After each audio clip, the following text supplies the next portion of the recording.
Fala pessoal, tudo certinho com vocês? Eu estou aqui para trazer mais respostas a perguntas postadas no canal. Se você tem interesse sobre o direito previdenciário, segue no vídeo. Esse vídeo pode trazer conteúdo importante para você, no âmbito do direito previdenciário. Então vamos lá, sem mais delongas, vamos ao que interessa.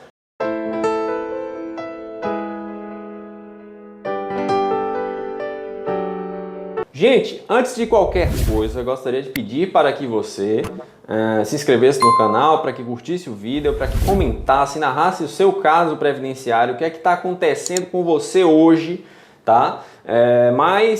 Porque isso é muito importante para a gente aqui no canal do YouTube. Quanto mais interação, pessoal, maior o nosso alcance. E quanto maior o nosso alcance, mais gente tem acesso ao conteúdo e, em suma, o canal cresce, a gente se motiva mais para produzir mais conteúdo e por aí vai. Tá? Eu separei algumas perguntas para a gente estar conversando aqui hoje. Algumas perguntas sobre o direito previdenciário, feitas aqui no canal. E vamos começar. Uma das pessoas que assiste o canal perguntou se tem problema se o médico errar o CID.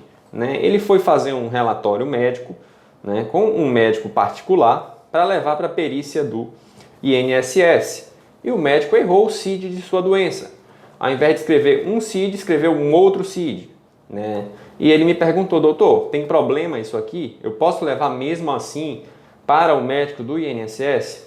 Aí o que é que eu respondo? Olha, você tem que prestar bastante atenção em que tipo de erro aconteceu. Se é um erro que desconfigura completamente o seu relatório, por exemplo, se você tem um problema psiquiátrico e o médico falou que você tem um problema no dedo por conta do CID, se acontecer um erro dessa natureza, evidentemente que aquele relatório não vai apresentar utilidade para o perito da justiça que vai fazer o seu exame, tá? Então, assim, e nem para o perito do INSS que porventura vai avaliar a sua incapacidade, tá? É importante que você avalie. Agora, por exemplo, no caso do comentário que foi postado aqui no canal, a pessoa tinha um problema mental, X, e o laudo apontou o CID correspondente a um problema mental Y.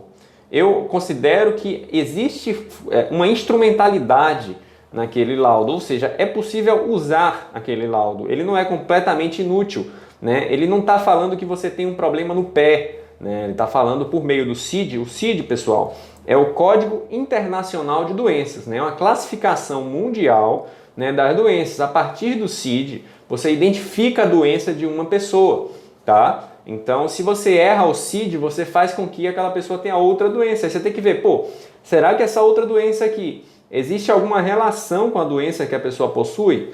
Porque o próprio perito, ao avaliar isso, vai falar: não, isso aqui foi claramente um erro material, isso aqui a gente vai relevar porque os CIDs são muito próximos e o médico apenas se confundiu. Então, você tem que avaliar caso a caso. Se você tem um CID ali completamente diferente, que não tem nada a ver contigo, com a sua doença, e se você tem, ou se você tem um CID que corresponda em alguma medida ao seu problema, tá? Uma outra pessoa no canal reclamou da demora da assistente social do INSS e perguntou o que é que ela pode fazer, Olha só, essa questão da demora está afetando o Poder Judiciário como um todo, tá? É uma situação muito chata, eu considero muito chata, porque eu entendo que os benefícios previdenciários, de uma forma geral, são urgentes, Você não pode tolerar demora no âmbito das causas previdenciárias, porque você tolerando demora, você, na verdade, está condenando as pessoas à própria morte, porque é um benefício de natureza alimentar e a fome não espera, Mas, infelizmente, no Brasil, e principalmente em alguns estados do Brasil, se tornou praxe, as pessoas com problemas previdenciários serem vistas como a segunda categoria de cidadãos, Uma categoria de cidadãos que sofre no calvário, como disseram aqui no canal, no calvário do INSS, E a gente luta contra isso. E nesse contexto, o que é que eu posso dizer para as pessoas que estão enfrentando demora da assistente social, O que eu digo para vocês é: busque o advogado, veja com o advogado se ele consegue o contato da assistente social ou da central de assistência social daquela seção judiciária ou comarca, se for justiça estadual, tá? E veja se vocês conseguem entrar em contato com o assistente e explicar a situação para ela agilizar a realização do exame.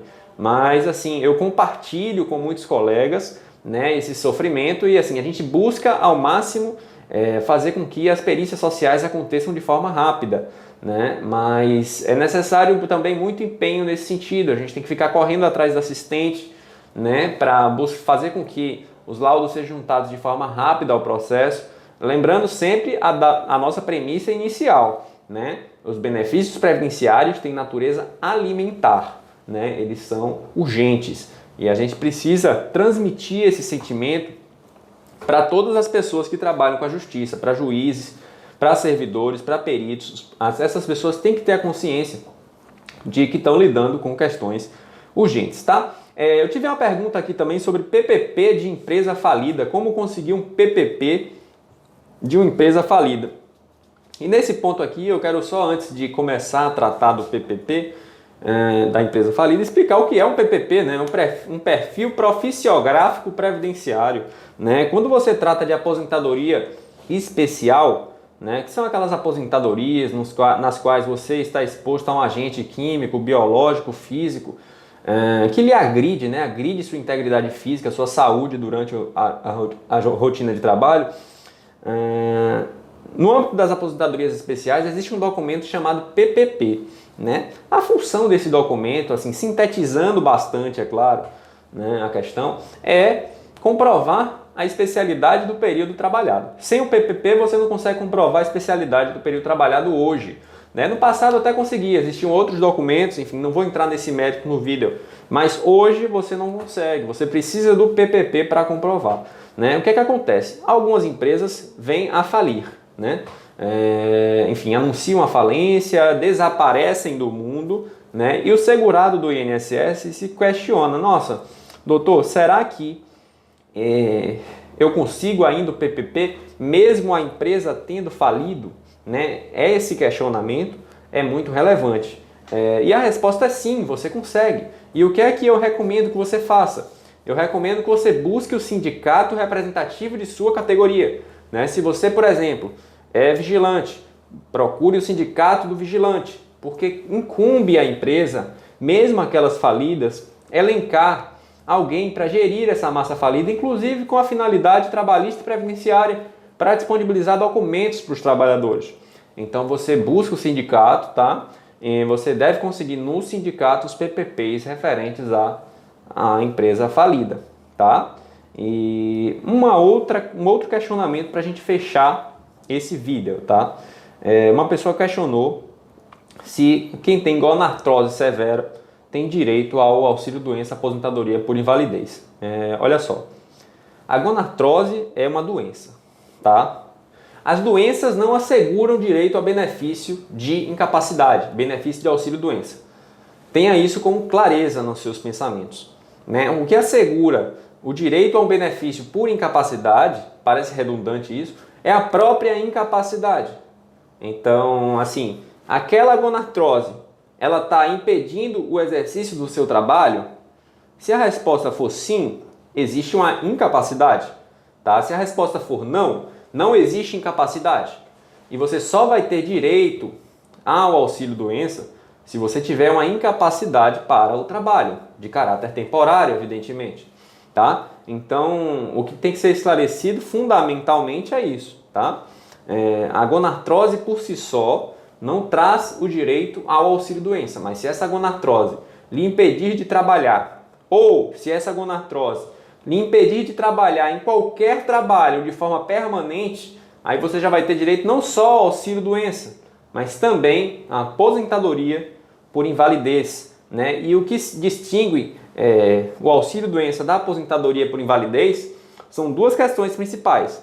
Uma questão referente à amplitude de sua incapacidade, ou seja, no auxílio-doença a incapacidade há de ser parcial ou total. Na aposentadoria por invalidez, a incapacidade há de ser total necessariamente, tá? E a questão da temporalidade, ou seja, a sua incapacidade é permanente. Se ela for permanente e total, você vai ter direito à aposentadoria por invalidez. Se ela for permanente, permanente e total, permanente e parcial, você vai ter direito ao auxílio-doença e vai ser reabilitado para outra função. Então você tem que anotar essas premissas, porque isso é fundamental para você entender o regime do auxílio-doença e da aposentadoria por invalidez, lembrando que, tanto em uma hipótese como em outra, carência de 12 meses exigida pelo ordenamento previdenciário. Então é isso, pessoal. Eu tirei mais algumas dúvidas, eu espero que vocês tenham gostado do vídeo. Estamos à disposição. Um grande abraço, tchau, tchau.